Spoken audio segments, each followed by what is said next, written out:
Teman-teman, ya, apakah kalian setuju kalau misalnya Anies Baswedan itu duet dengan AHY atau Agus Harimurti Yudhoyono di Pilpres 2029?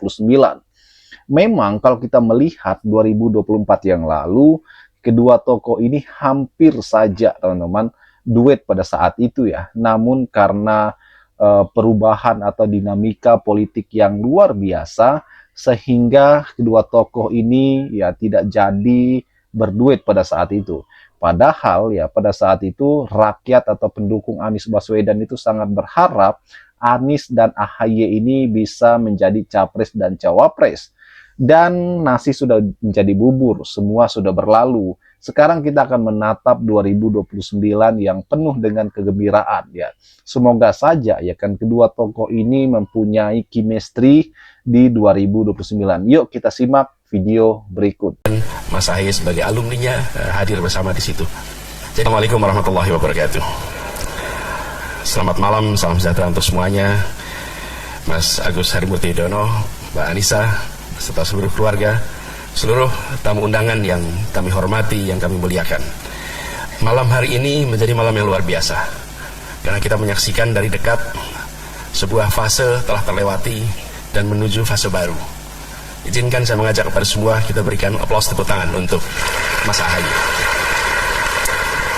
Jadi tadi muncul di gambar itu pertemuan pertama saya dengan Mas Ahy tahun 2010. Lokasinya di Magelang, kegiatannya adalah kegiatan di Taruna Nusantara. Pada waktu itu saya masih bertugas di kampus, dapat undangan untuk berbicara di Taruna Nusantara. Kemudian Mas Ahy sebagai alumninya hadir bersama di situ. Jadi kita melihat dari dekat pada waktu itu, pertama kali kita ngobrol, kesannya mirip dengan yang disampaikan oleh Pak Sekjen tadi. Ini cerdas tapi kaku, gitu. Ini cerdas tapi kaku. Ini pintar sekali. Kesan yang pertama kali muncul adalah cerdas, dan masih sampai sekarang makin cerdas, makin gagah, dan saya selalu iri kalau salaman sama saya itu. Kenapa iri? Karena genggaman tangannya menunjukkan latihan yang rutin, gitu. Saya latihannya nggak rutin, gitu. Jadi yang kuat dan besar bukan cuma ototnya. Hari ini terbukti adalah pikiran-pikirannya kuat dan besar. Beberapa waktu yang lalu, Mas, sudah agak panjang, saya menulis bahwa anak muda menuliskan pikiran gagasan untuk masa depan. Orang tua menuliskan biografi masa lalu. Jadi ketika tadi pada saat saya mendengar Mas saya akan meluncurkan buku, saya sempat khawatir. Mudah-mudahan bukan biografi. Karena kalau biografi, dia bercerita tentang kemarin. Yang berhak cerita tentang kemarin itu yang lain. Pak SBY boleh bercerita kemarin, tapi Mas Ahy harus bercerita masa depan. Dan kecurigaan saya keliru. Mas Ahy menuliskan gagasan untuk masa depan. Ini keren, Mas. Ini keren. Menurut saya ketika melihat bagian ini, volume kedua ini, maka kita akan melihat anak muda yang memiliki seluruh fasilitas untuk memikirkan dirinya sendiri, untuk menikmati kenyamanan yang diterima sebagai warisan, tapi dibalik dia memikirkan tentang bagaimana Indonesia lebih baik di masa yang akan datang. Ini penting sekali. Dan soal demokrasi di bukunya yang ketiga, memang ini satu transformasi yang luar biasa. Saya pun pada masa itu merasakan betapa pilihan yang diambil oleh Mas Ahy ini pilihan yang sangat berani. Tapi dituliskan juga oleh Pak Dino tadi, bercerita tentang harus menjalani proses pembentukan. Bahkan dikatakan tadi ilmu berlian. Pak Dino beliau ilmu berlian. Yang menarik, Mas, terkait ilmu berlian ini. Berlian itu kalau dijual, kalau kita beli, itu hitungannya gram. Oke. Karat, gram, tentulah karatnya tinggi, gram tapi. Yang kedua, ada namanya batu bara, Mas. Batu bara itu kalau kita cari, hitungannya kira-kira ton, bahkan tongkang. Nah, ada orang jual batu bara itu gram. Tapi juga sebaliknya, nggak mungkin kita mau beli berlian setengah ton, gitu. Nggak ada. Tapi apa yang menarik? Batu bara dan berlian itu berasal dari materi yang sama, yang tidak kena tekanan tinggi, yang tidak kena suhu bumi yang tinggi, dia akan jadi batu bara. Tapi yang kena tekanan tinggi, yang kena suhu tinggi, kena gemblengan, dia jadi berlian. Ya. Jadi kalau datang ke Sulawesi, Kalimantan Selatan, di sana ada tambang berlian, ada juga tambang batu bara. Itu bedanya, tekanan tinggi. Jadi bagi mereka-mereka yang hari-hari ini dan kemarin mengalami tekanan-tekanan tinggi, sesungguhnya sedang menjadi berlian-berlian masa depan. Nah, selalu rame itu kalau ada tekanan ya. Ini kan bagian pembentukan berlian. Ini aja spontanitas saja, lihat ceritakan Dino tadi. Jadi hari ini Mas Ahaye gemblengan 2,5 tahun itu 19 kali proses pengadilan itu adalah gemblengan untuk menjadi negarawan melampaui politisi. Nah, itu sebuah tantangan yang tidak sederhana, dan Allah punya rencana yang sempurna dan proses bekerjanya misterius. Kok ya keputusan MA itu dikeluarkan di hari ulang tahunnya Mas Ahaye.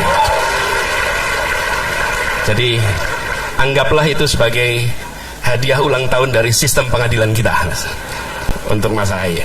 Mudah-mudahan nanti terjaga terus ke depan. Jadi melihat persoalan-persoalan politik, melihat agenda-agenda ke depan itu lebih dari sekedar tentang saya nanti di mana, posisi partai saya di mana, apa manfaat yang didapat, karena kalau bicara itu semua udah lewat.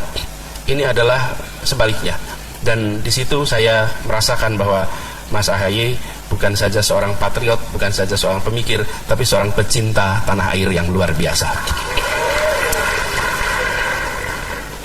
Ada satu hal yang seringkali kita sering lupa kalau berada di wilayah politik dan bertukar pikiran. Begitu banyak di antara kita yang hebat di dalam berbicara, di dalam mengungkapkan pikiran. Lihatlah pidato, pikiran mereka-mereka yang berada di wilayah politik. Tapi tidak banyak yang memiliki kemampuan mendengarkan dengan khusyuk, dengan baik. Dan Mas Ahaye memiliki kemampuan itu. Mau mendengarkan. Mau mendengar. Dan itu bukan dalam diskusi saja, tapi ketika keliling bersama rakyat, dengar. Dan yang saya maksud dengan dengar itu bukan hearing, tapi listening.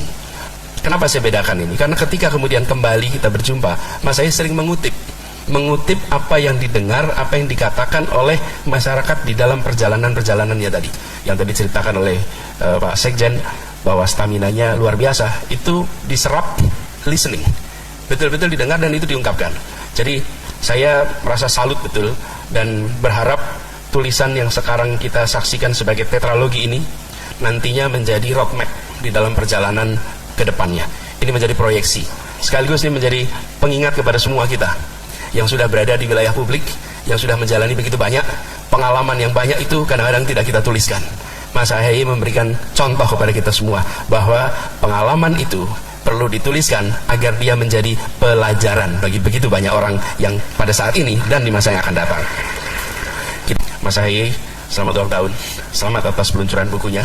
Perjalanan masih panjang ke depan. Kita tengok sama-sama ke belakang tadi, Mas Ahaye sudah punya sejarah yang luar biasa. Insya Allah ke depan akan ada sejarah-sejarah yang lebih luar biasa. Halo teman-teman, jumpa bersama saya di Politik Dangi ya. Ini sangat menarik sekali teman-teman, bagaimana ya manuver-manuver politik yang dilakukan para elit ya per hari ini itu sangat luar biasa teman-teman. Dan ya termasuk Anies Baswedan ya beliau adalah Capres 2024 yang lalu, walaupun kalah namun beliau masih sangat menyala teman-teman. 2029 adalah momentum bagi Anies ya untuk kembali berhadap-hadapan dengan Prabowo ya kan. Ini yang kita tunggu. Dan yang menariknya adalah apakah Anies mampu ya mengalahkan Prabowo 2029 ya kan. Ini sangat menarik teman-teman. Kenapa? Karena kalau kita melihat ya, tentu politik itu cair sebenarnya, dinamis, bisa berubah-ubah. Mungkin saat ini banyak partai politik itu mayoritas pendukung pemerintah ya. Tapi saya yakin 2029 adalah momentum sebuah partai politik mencalonkan calonnya sendiri teman-teman. Dan menurut saya bahwa partai politik tentu walaupun sebagian sudah menyatakan dukungan kepada